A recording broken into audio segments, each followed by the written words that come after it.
नमस्कार मित्रांनो, तुमचं स्वागत आहे मराठी पॉइंट या यूट्यूब चॅनलवर। संजय गांधी निराधार योजना लाभार्थ्यांसाठी खूप आनंदाची बातमी आहे। या ठिकाणी 1,500 वरून 2,500 रुपये वाढविण्यास या ठिकाणी आज जी.आर. आलेला आहे, तर ते आपण सविस्तर पाहणार आहोत। संजय गांधी निराधार अनुदान योजना व श्रावणबाळ सेवा राज्य निवृत्तीवेतन योजनेअंतर्गतच्या दिव्यांग लाभार्थ्यांसाठी अर्थसहाय्य रुपये 1500 वरून रुपये 2500 इतक्या करण्याबाबत हा जी.आर. आहे मित्रांनो। संजय गांधी निराधार अनुदान योजना व श्रावणबाळ सेवा राज्य निवृत्तीवेतन योजनेअंतर्गतच्या दिव्यांग लाभार्थ्यांना मिळणाऱ्या अर्थसहाय्य वाढ करण्याबाबत माननीय लोकप्रतिनिधी, विविध दिव्यांग संघटना व स्वयंसेवी संस्था यांच्या माध्यमातून शासनाकडे वारंवार मागणी व पाठपुरावा करण्यात येत आहे। या संदर्भात सन 2025-26च्या पावसाळी अधिवेशनामध्ये शासनातर्फे संजय गांधी निराधार अनुदान योजना व श्रावणबाळ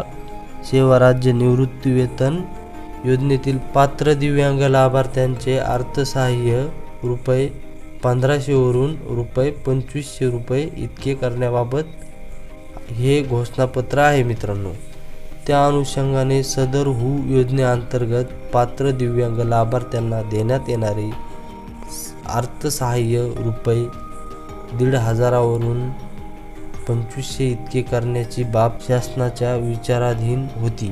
त्या अनुषंगाने दिनांक 3/9/2025 रोजीच्या मंत्रिमंडळ बैठकीत मान्यता मिळाल्यानुसार खालीलप्रमाणे निर्णय घेण्यात येत आहेत।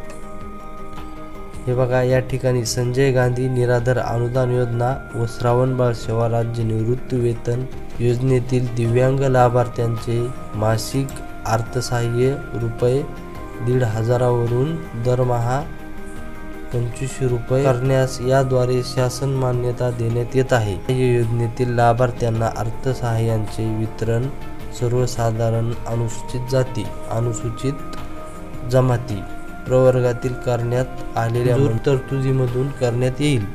सदर अर्थसहाय्यातील वाढ ही संजय गांधी निराधार अनुदान योजना, श्रावणबाळ सेवा राज्य निवृत्तीवेतन योजना, इंदिरा गांधी राष्ट्रीय विधवा निवृत्तीवेतन योजना व इंदिरा गांधी राष्ट्रीय दिव्यांग निवृत्तीवेतन योजना या योजनेतील सर्व दिव्यांग लाभार्थ्यांना लागू राहील। विशेष सहाय्य योजनेतील लाभार्थ्यांना अर्थसहाय्याचे वितरण डीबीटी पोर्टलद्वारे थेट यांच्या आधार कार्ड संलग्न खात्यात करण्यात येईल। सदरची वाढ ही माहे-ऑक्टोबर 2025 पासून लागू राहील।